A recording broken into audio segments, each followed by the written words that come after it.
I've been walking beneath streetlights. I've been walking, cause I can't find peace on these nights. I've been walking, but my strides are getting slower. Still I'm walking, but I don't know where I'm going. I've been looking for love, but only found deception. Told my secrets to some people who have not kept them.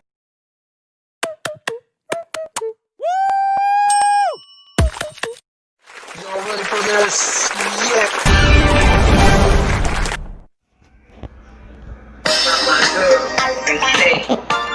This is the Lisa Baxter Show, giving you the 411 in the kidney one.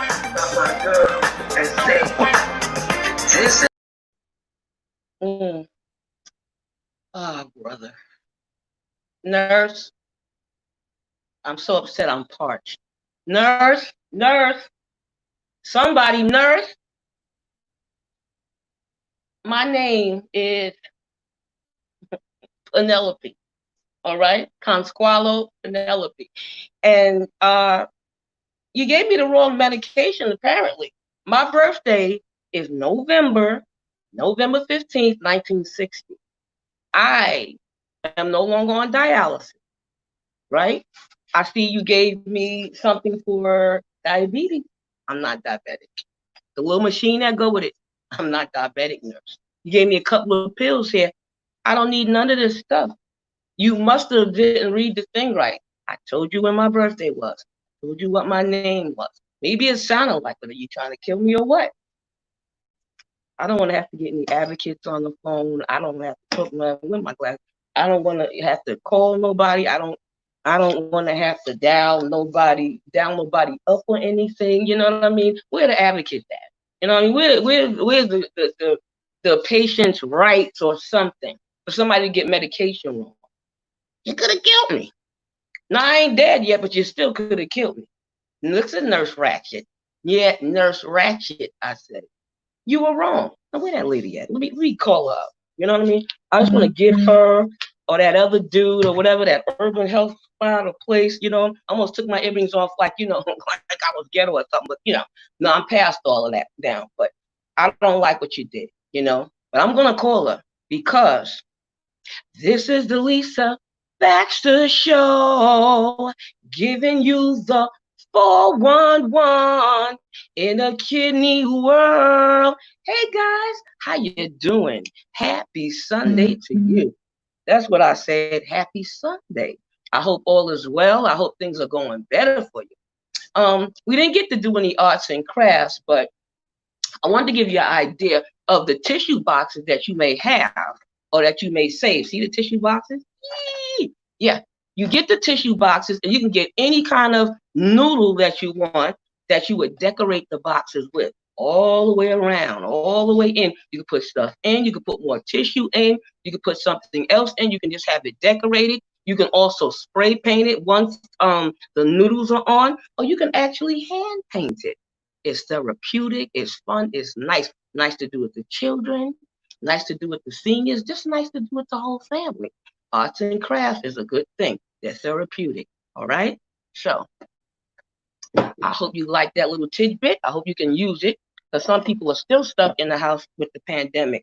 So you don't know what you might need, you know, somebody to talk to, somebody to, you know, something, all right? Something to do, something with the family, bring y'all closer together. Maybe y'all fell apart, whatever. But I hope that helped. Anywho, I got a wonderful couple for you tonight. And you know I haven't had that many couples on the show. I've had some, all right? You know, so I had the Johnsons, the Lowrys, I had the Baxters, my husband and myself. Now I got another one, right? I got the McLeans, but let me tell you a little something about them before we do that intro. All right, I got Ericka and Terrence McLean. Both of them are first grade school teachers. Now, Terrence, he's been a tech, a dialysis tech, a former dialysis tech, and he is a transplant dialysis warrior. All right. So his wife's been a caregiver to him. He's been a wife to him. So look at all the hats they're wearing together. I'm just loving it, loving it, loving it, and loving it some more. So that's the couple that we're going to talk to today. They're going to share and tell their story. So hang on, because we're going to take you for a ride. The McLeans.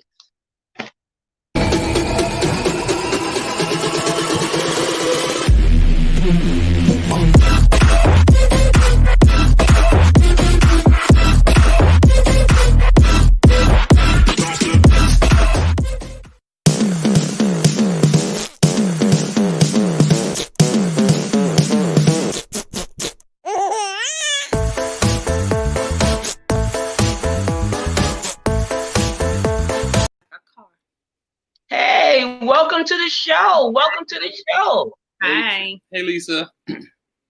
Hi, guys. I'm so glad to have you. Oh, boy, I am more than ready to interview you guys. Now, we're going to start with your job. Both of you right now have done the same job, first grade school teachers. How did that come about? Y'all could take turns answering, okay? I'll let the boss talk first. I ain't mad at you. Go on now.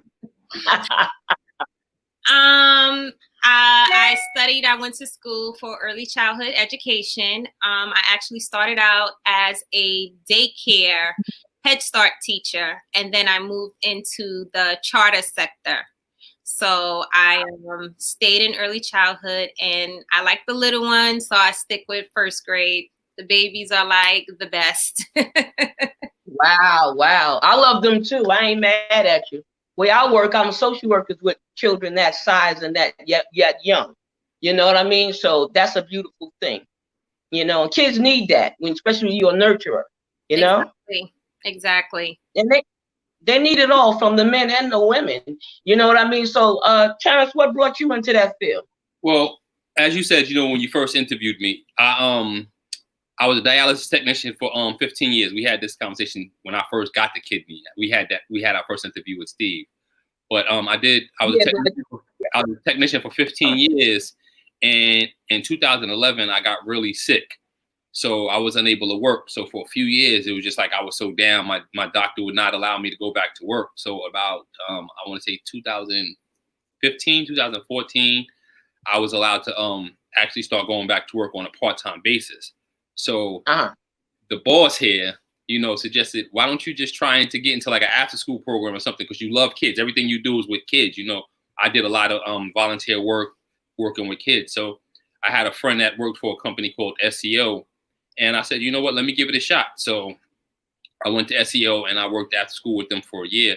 And of course, the boss again said, well, why don't you just try and, move on and actually work inside of school? When I was doing after school, I was working 4th and 5th grade.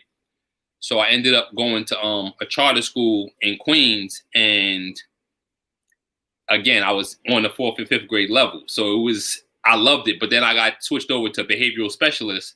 And I was working with the entire school from kindergarten to 8th. And that was just amazing. But as my health started to deteriorate, we live in Howard Beach, and I was working in Jamaica, and she was working in Far Rockaway, and they was opening a school closer to my home, about 4 blocks away. So I actually ended up going there and applying, and I didn't know what grade I was going to teach. And I actually started off in kindergarten. In the middle of last year, they moved me to 1st grade, and I fell in love. And it's funny because me and the wife, we could just throw ideas off of each other. And due to the fact that she's been doing the education thing a whole lot longer than I have, I always ask her, her opinion on certain things. So it's amazing. Not only her, my mother, my aunts, her mother, all educators. So it's like we have a cluster of people that we can actually go to, and it's just, hey, Lavina. It's just we have a cluster of people that we could just actually, talk to and just that help me more so than her, because she's a pro at this and I'm still learning day by day. Well, you sound passionate. I mean, you don't sound like you're stuck in anything. You got people, advisors on the side of you. It's running in the family type of thing. You know what I mean? It's nice when a couple has something in common. My husband and I both worked in human services, so we used to run that off of each other too. I ain't mad at you. So that's a good thing. You know what I mean? So how long, Ericka, you've been doing that particular job? And Terrence, how long you have been doing that? I want to say about 10 years, but I've been in Far Rockaway for about 4.5 years, almost 5 years. And Okay. like I said, I've got in about 2014, 2015. So 6 years, give or take. Oh, excellent. Excellent. Wow. All right. Well, y'all running with the, people say with the big dogs, y'all running with the babies now, the small ones, the small folk, you know what I mean? And they're very precious. Like they always say, you never know what a child gonna say. And anytime you actually talk to a kid, the things that they just said, sometimes it's so humorous and then sometimes it takes you back like, wait, where did you learn that from? I know that's right. One of them used to say, Lisa, call my mother. I said, what? He says, you're my social worker. I'm like, he's 3 years old. What do you know about social work? But I do home visits. I do stuff in the house as well. So they get to really know you. You know what I'm saying? But I couldn't believe he said that and he's 3 years old. You know what I mean? So, they will say the crazy thing. Yeah. They even knew what the fistula was. Once I told them the one time, they never forgot it. You know what I mean? They even told the parents. The parents said, what does he say? You know what I mean? I said, no, he's talking right. That's a fistula. That's what's in my arm, so they wouldn't be afraid of it. So I just love those little people all together. Now, you touched on your journey with kidney disease. I mean, with being on dialysis. Tell us, how did you get on dialysis? And then we're going to slide into your transplant. Then I'm going to slip over to your wife. Hit it. Well, I was living in Arizona a number of years ago, and I was training to become a professional bodybuilder, as well as working in dialysis. And I was a health nut. Everything I ate was all about clean living, clean eating and drinking. I didn't drink no alcohol. I didn't smoke. It was all about, going to the gym, going to work, getting as much rest as possible. And one day, me being young and stupid, I was actually in the gym being stupid, and I ended up catching a hernia. So I ended up going to the doctor to have the MRI, the CAT scan, and stuff like that. And the doctor called me to give me the results. And as part of the results, I was told I had polycystic kidney disease. So I was sent to a nephrologist out in Arizona, in Phoenix. And at the time, I was such a young stud. Doctor was like, well, you don't have nothing to worry about till you're 65. I'm like, okay, 65. And at that time, my health started to deteriorate. I started getting a lot of headaches, a lot of lower back pain. So the family was like, you know what? Come on back to New York. Be around people that will be able to hold you down and you can continue to work. So I actually did that. In 2014, I ended up going on dialysis. So we say 6-7 years later, I ended up on dialysis. A far short of 65 because I just turned 43 in June. So Happy birthday. Appreciate that. So when I ended up on dialysis, it was like at one point, it was a struggle, and I sit here and I thank my wife, I thank my family because I'm sure my family is watching. And it was a big fight, for like 2 years before I ended up on dialysis. I made it abundantly clear I did not want to get on dialysis. I didn't want to have a transplant. I just wanted to just go ahead and slide into that to my peaceful transition. And the boss there, you always call her the boss. She kept hitting me in the gut. Oh, you can't do this, and then she'll throw the kids in. And it was always the kids. And what about me? How I feel. We have a relationship. We're getting ready to get married. How can you say that you want to die, and we're trying to grow this empire? And of course, with her and my aunt, my moms, my sisters, everybody just in my ear constantly was like, you know what? I'll just go ahead and get on dialysis. So I started off as peritoneal. Again, the boss, she used to come around, when I'm doing a peritoneal, and she always criticized everything I did. Are you doing it right? You're not looking healthy. You look great. Why do you look great? This is wrong. You're doing it wrong. Fast forward, I had a hernia around my peritoneal catheter site, and it ended up getting infected. So the doctors called, and I called the wife on the way home from the doctor, and they was like, you got to go to the hospital. of course, me being a young black hard-headed man, I went home, and I'm laying across my bed watching TV. Of course, I'm watching my ESPN, and my little sister walks into the room, and she starts yelling at me. Now, I didn't know she spoke to Ericka, and she was like, "At the hospital. Why are you not at the hospital?" I'm looking at it. I'm like, "What are you talking about?" And she was like, "You have to go to the hospital." So I'm like, at first I'm like, I really don't want to go. I'm fine. Eventually, I could push the kidney back, not the kidney, the hernia back in, and I'll be fine. And she's like, "Well, just go to be on the safe side." I ended up going to the hospital, and the doctor tells me and the family, luckily I came because I had an obstruction that was blocking blood to my stomach, and I would have died, within the next day or so. So I ended up having life-saving surgery. And then the family joke came out of that because they pulled out an 8-pound mass of mesh out of my belly. So not only did I have surgery, I had a baby. Wow. So oh my God. Yeah. Well, at least you can laugh about it. It's always good when you can laugh about it. Because I know sometimes when that's happening, you don't always see or know how serious, and then sometimes you do, and you can still find some humor, but you have family support, and that means a lot. Yeah. You know what I mean? You got it all around you. I'm loving it. I'm just loving it all together. I love the way the cat fight went on real about you going to the hospital. I love it. I mean, the wife started this, zoom, zoom, zoom, to the rest of the family. The sister jumped on you. Wow. Excellent. Yes. So I ended up going on home hemo. And of course, where me and you met, we met at St. Albans, not St. Albans. Yeah, That's right. Albans. And Woo, woo, woo. And of course, I ended up, she'll probably talk about this later on when she talks, but I ended up getting kicked out of St. Albans because I almost had a fight with one of the doctors. I ended up going back to one of my home bases where I actually grew up in dialysis at Rogerson Institute. And in Rogerson Institute, I considered them my family because they actually nurtured me in dialysis as a technician. So they pushed me into doing home care. So I ended up going on home hemo for about a year. And during that time, all the pressure of being on dialysis started to get to me. So I'm sure a lot of people that's watching have had that mental breakdown. And sure. And go there. This time, about a year ago today, I actually spoke to my wife and I told her, if I don't get a kidney soon or a kidney, it was about April, May. And I said, as of August 2019, I'm going to go ahead and go into hospice and just, pass it along. My same sister that came in the house yelled at me, offered me her kidney. She's the same blood type I am. And we went and got tested and stuff. We got tested in, I want to say, July, August.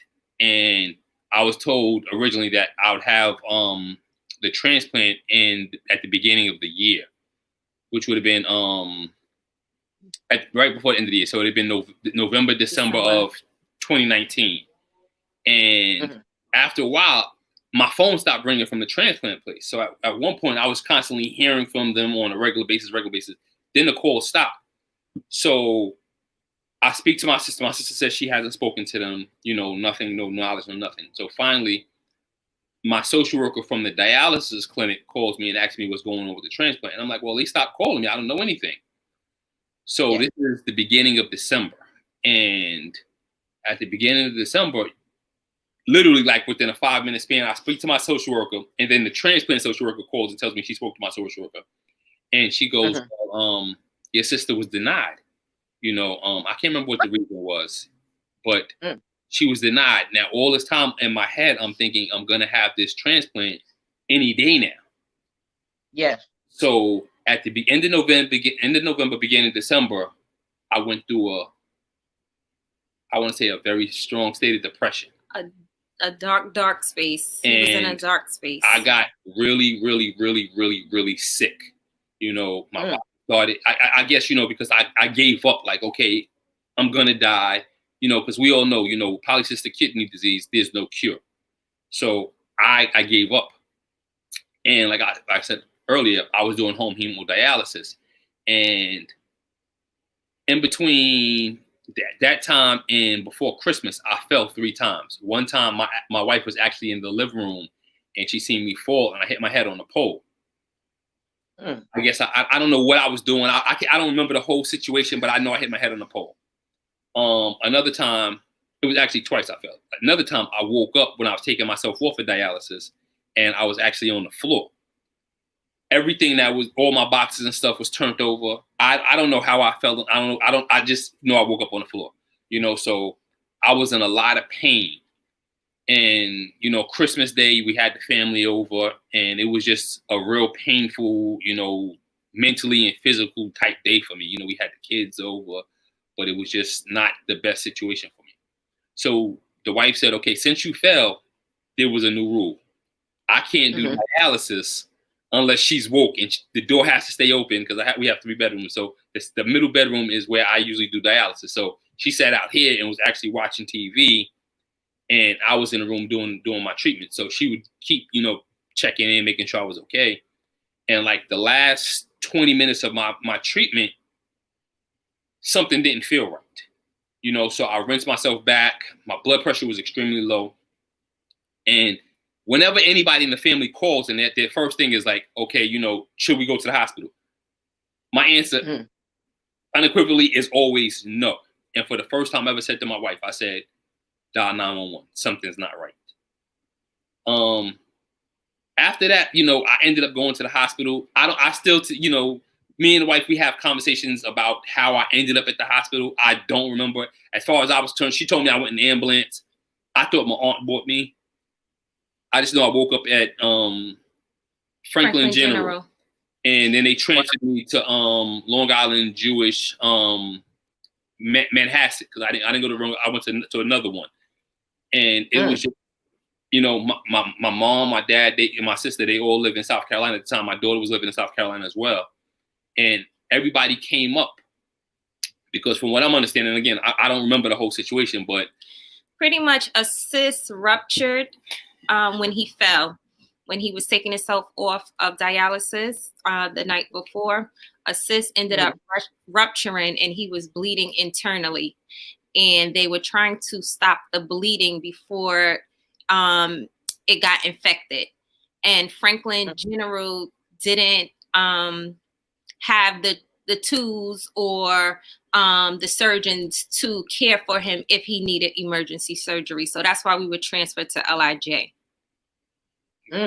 So as I said, So so the family came up, and this is when all the top secret stuff started taking place between the family. I'm in a hospital bed, not knowing anything. My little sister, not my baby sister, she actually came up and got tested. So December 28th, I went into the hospital. I guess it was the morning or the afternoon. I don't remember when I got there. So I was in the hospital for about a week. I came home that following Saturday or Sunday, and I get a phone call from the transplant team, and they're like, okay, you and your sister have to come down, for testing. And I'm like, okay, well, what's going on? Why am I coming down for testing? That's when now, mind you, the family already knew I was getting a transplant. I had no clue. So I ended up going to get testing. My mom, everybody is here, and we go to the transplant clinic in LIJ, North Shore. And that's when they tell me, if everything comes back, you're gonna have a transplant on February 3rd. And I'm sitting back like, hold up, wait.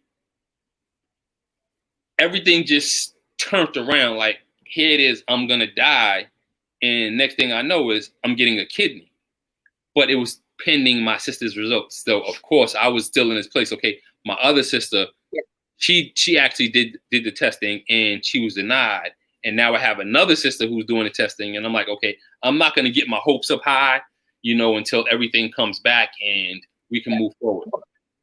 But once they said that, okay, we're moving forward to get you a date, for February 3rd.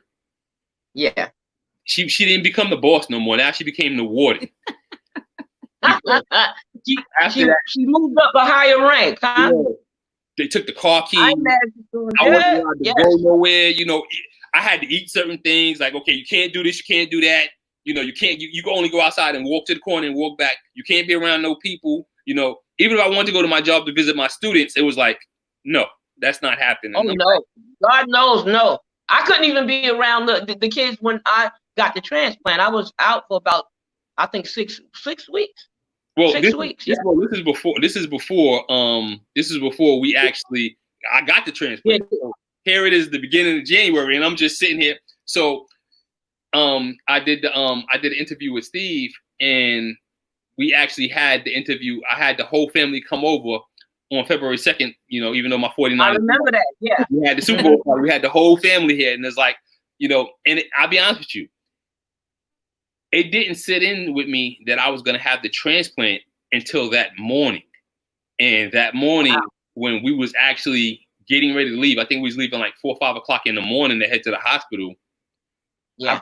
Damn, like it hit me like, wait, you're getting ready to have a kidney, like, and it's been a blessing ever since, you know.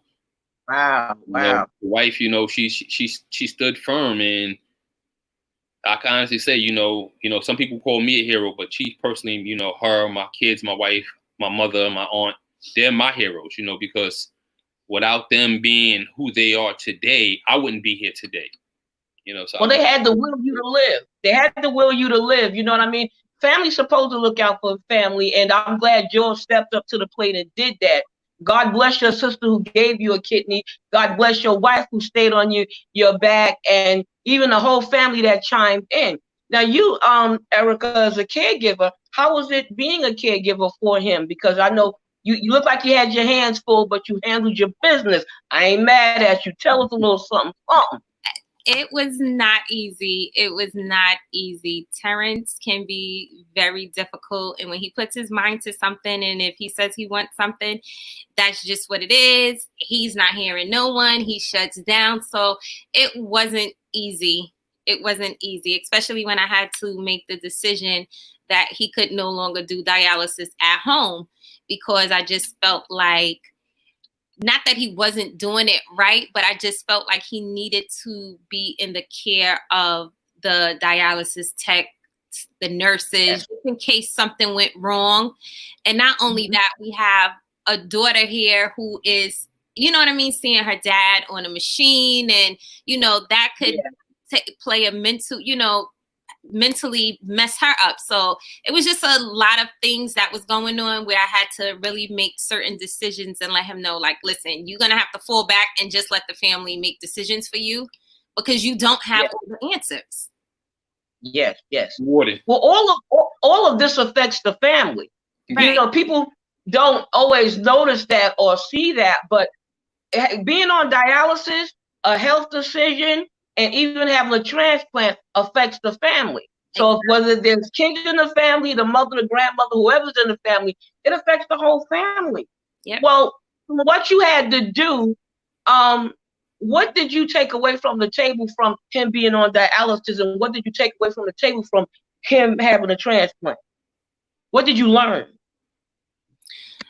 Well, I learned that he's in a different space now. Since he's had the transplant, he's in a very different space. He's happier. He's not angry. He's smiling more. He's on his grind with the exercising. He's just living a better, healthier life. Like, his mindset is different. Dialysis, Terrence was miserable on dialysis, because initially when we first found out that he had to go on dialysis, he was not trying to do it. It was just like, nope, I'm not going on dialysis. I'm ready to die. That's it. Wow. Wow. I'm sure Terrence dealt with patients like him, because a lot of times it's one thing to talk about dialysis and transplants and stuff like that, but it's a whole nother thing to be the patient. Right. I mean, you can like get the person in the chair, wheel them in the chair, all of that stuff. But God knows when you're the patient, because when I was talking to my sisters, I did all I could do. But when it came my turn, it was a whole ball of chain, a whole different ball of soup, a whole bowl, you know what I mean? All different ball of chain of soup. Yeah. So I ain't mad at you, because things affect us. You don't know it till it's in your court. You know what I mean? You could say it, till you feel it. You know what I'm saying? And that's why You I've know, always spoken, like, you know, you never know, you know, you could look at it, it's like people used to always say to me, well, you look healthy, you don't look like that, like you're on dialysis. And I'm like, well, how do you expect me to look? You expect me to look, you know, broken and attached to oxygen all the time? You know, it was like, okay, it's something that was breaking me down eternally, but it also was affecting me mentally and physically at the same time. yeah, polycystic kidney disease. Well, you know, I got 6 of my siblings on dialysis. Besides myself, I had 2 aunts, an uncle, and a mother-in-law. Polycystic kidney disease can, you know, skip around, but are you ever afraid that your children or anybody else in the family would get it? You know, yeah, we've talked about that. So, my oldest daughter, she's 22. She's been tested. She just had a second child, you know. So now I got 2 grandkids. But we're waiting for her to we're going to continue to have her tested. You know, we'll have my younger 2 daughters also tested. You know, but they say you can't take. Hey, my Robin's on. That's the one that actually gave me the kidney. Hey, Robin. Bless her. Hey, Robin. Oh, the heroes in the house, eh? Yeah. Yeah. Wow. It's been amazing. Like, you know, we try and make sure, like, you know, once the younger ones turn 15, that's when they're going to start being tested. So my middle one, you know, she's 13, so she'll be 14 next year. So as of next year, we'll start having her tested, and the younger one is 10. So we got a few more years before she's going to start being tested. But, you know, it's a lot of things that I didn't know then that I know now. I was very, I was very selfish. I was, like, you know, my wife said I was very mean, but it wasn't that I was actually meaning to be mean. I was just very miserable, you know, and I felt like I was forced to get on something that I didn't want to be a part of. And I look at it now, you know, it actually turned out for the best, you know. And what's even crazy is, you know, me and my little sister Robin, you know, we actually have a way better relationship, you know. And it's like, you know, I call her my personal hero because, you know, without her doing what she did, you know, I probably wouldn't be here today, you know, to have this conversation with you guys, and, you know, to love the way I do, to love my kids the way I do, to love my family the way I do. But, you know, the first person you got to honor is God, because God made a way for me to, you know. There's a song I listened to, you know, and he knew my worth, and he was like, he wasn't done with me, you know. Every trial and tribulation is he's written your story, so he knows what you can take and what you can't take. And everything that he did for me, it was amazing. And I just feel blessed, you know. I'm blessed every day, you know.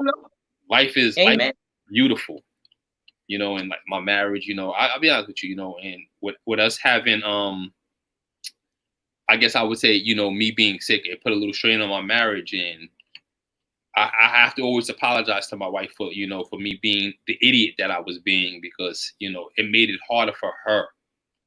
You know, not only was she taking care of me, but she was taking care of the little ones, you know, making sure we were straight, you know, making sure I was taking my medicine, making sure I was eating right, making sure I was just doing dialysis. Like, you know, it'd be a time where I'd be like, oh, I'll do dialysis tomorrow. And she'd be like, no, you'll do it today. Well, that's a wife. That's a real woman. You know, that's a wife. And that's a real woman. That's a real caregiver. A lot of times the caregivers don't get rest. A lot of times they take care of themselves last or never take care of themselves. I've been a caregiver 3 times, even for my own husband who had colon cancer. So my hat definitely off to her. You know what I mean? Sometimes the family will help and will jump in, and sometimes they're scared and they run the other way, or they do what little bit they can do. But I'm glad your family was there with you and for you, and that y'all had each other. That's just a big fat blessing. You know what I mean? I love it when God puts something together. Let no man put asunder, honey. Yeah, you know? So not at all. Now, if you could say something to a wife out there or a caregiver, Ericka, what would you say? I would say, honestly, to pray about your situation, because again, it's not easy. Things will get better. Have faith and pray. Prayer works. I tell you, my mother prayed many nights for us, our marriage, for Terrence's condition. It was really tough. It was really tough. Wow. And also, well, you hung in there. And if you hung in there, if you can, you know, try to take classes, get extra trainings, you know, speak to people who have been in those situations. I've joined Facebook groups, dialysis spouse groups. I've joined every type of kidney warrior group that I possibly could have like joined, like just to hear the other experiences from other wives, from, you know, even from dialysis patients. Like, you know, it's just, you have to do your homework. Those things help. And there's a lot of stuff out there and people don't know about. You know, the kidney club is every 2 months, you know what I mean? All the different things. I mean, I worked for Rogerson Institute for a good minute, you know what I mean? And you gotta just do your homework. You gotta grab all the resources to get you through this. Terrence, if you could say something to a dialysis patient that might have been going through that type of depression, what would you say? Never give up. You know, God is good. You know, whatever God you believe in, you know, you pray to whoever you believe in, and just stay focused. You know, stay the course. You know, and one thing I've always said is, not all the doctors know what's best for you. You know what feels comfortable for you and what doesn't feel comfortable for you. As long as you take care of your body to the best of your ability, and when I say the best of your ability, I mean you're doing everything that you possibly can. I recently became a vegan, so if there was something that I knew then that I knew now that I knew then, I would have started being a vegan many years ago, because I think that with me being a vegan, it's cleared my mind. It's allowed me to be, especially now with a new kidney, it's allowed me to be more healthy. I think differently. My mind is always clear. My energy level is amazing. So just anybody, you know, if you're on dialysis, you're getting ready to get on dialysis, you're thinking about a transplant, this is not an overnight procedure. You know, you're not gonna walk in the door today and have a kidney tomorrow. You know, it might take some years. You know, you got to get out there and you got to let people know, you know, this is what I need. You know, come help me. You can't keep your mouth closed. You know, a closed mouth doesn't get fed. So just you reach out to everybody. You know, your family should always be your biggest supporters. But if your family is not your supporter, you know, make sure you have some friends or people that care about you. That's gonna be your crutch, because as a dialysis patient, you're gonna have them days, them nights where you're gonna actually just give up, and giving up is not an option, especially if you have people that truly love and care for you. You know, like I might be, you know, extra blessed because I have a beautiful wife, a beautiful kids, you know, beautiful family on the whole that want me around. So reach out to those, you know, and if you don't have people that you actually feel care about you, like my wife said, you know, find these dialysis groups, you know, whether it be on Facebook, whether it be in your local hospital, reach out. There's always somebody out there that you can talk to. You know, talk to your social worker at your dialysis clinic, and 9 times out of 10, they'll have information for you to actually have somebody to talk to, whether it be actually in person or via telehealth. But, you know, mental health is something that's really, you know, especially in the Black community, you know, we kind of, we kind of look at it like, you know, it's taboo.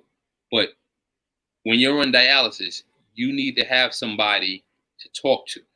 And as, you know, when I first, you know, let my doctors and stuff know that I was going to transition into going to hospice, they actually had me start talking to somebody, and that actually helped. And I didn't realize, you know, how bad I was, like how depressed I was. You know, the wife would sit back and say, you're in a dark space, you know, and I'm like, you're crazy. You don't know what you're talking about. But in all actuality, I really was. And it takes me now opening up, realizing how bad I was mentally, you know, from my physical deprivations. So I'm good now. Yeah, dialysis, and that can take you someplace you really don't want to go. And you can go into a hole in a dark place, especially when you're losing friends and loved ones all around you. You're going through so much, you know? So who would you like to give a shout out to? And is there anything that we missed before I end the show? Because my family's moving around now, so I don't know what you might see, but it's a reality show, and it's about reality. What I'm going to.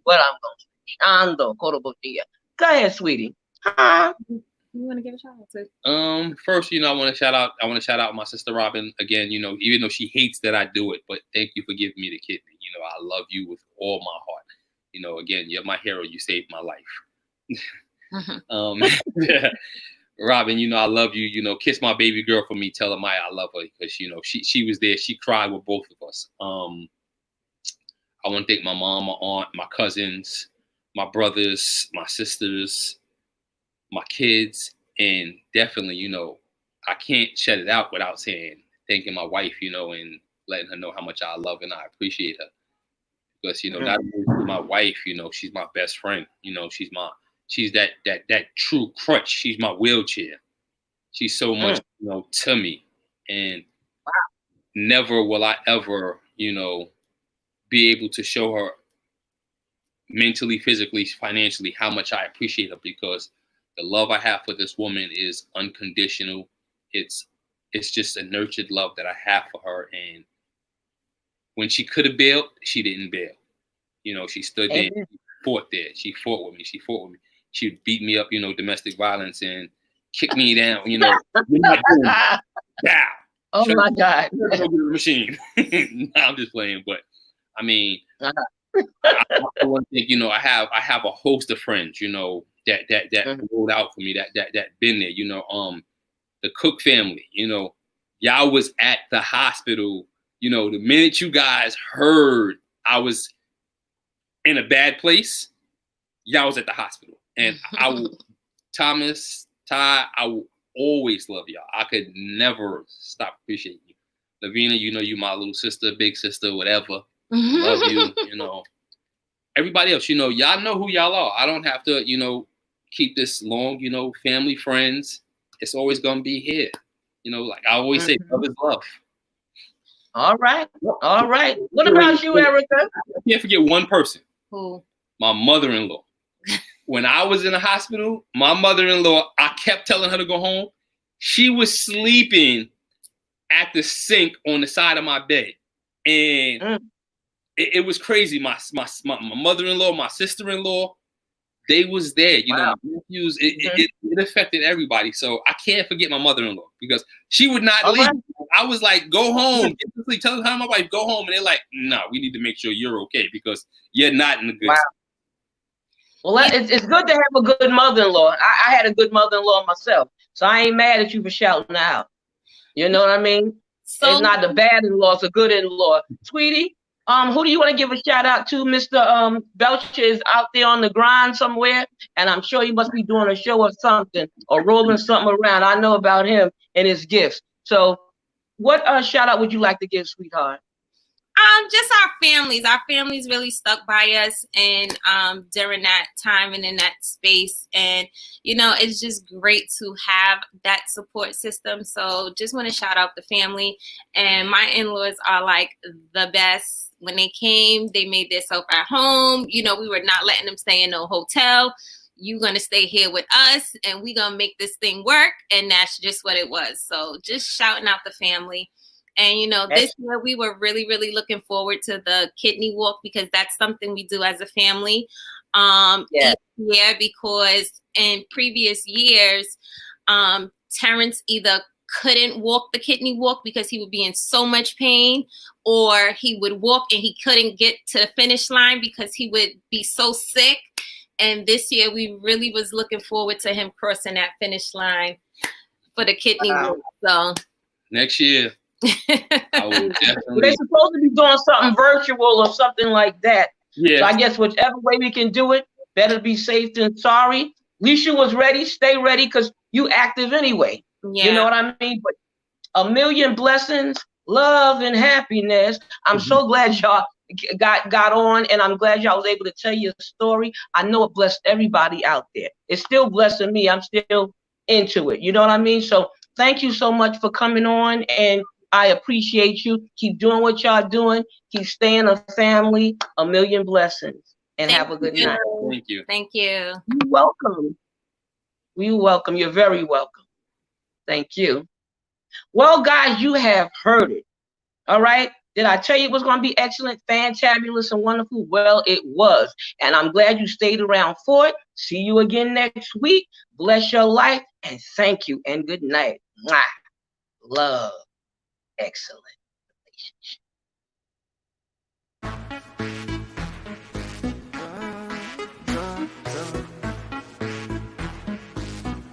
Oh, I've been walking beneath streetlights. I've been walking, cause I can't find peace on these nights. I've been walking, but my strides are getting slower. Still I'm walking, but I don't know where I'm going. I've been looking for love, but only found deception. Told my secrets to some people who have not kept them.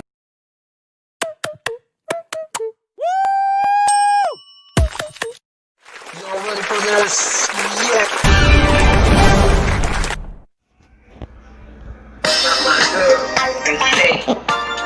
This is the Lisa Baxter Show, giving you the 411 and the kidney one.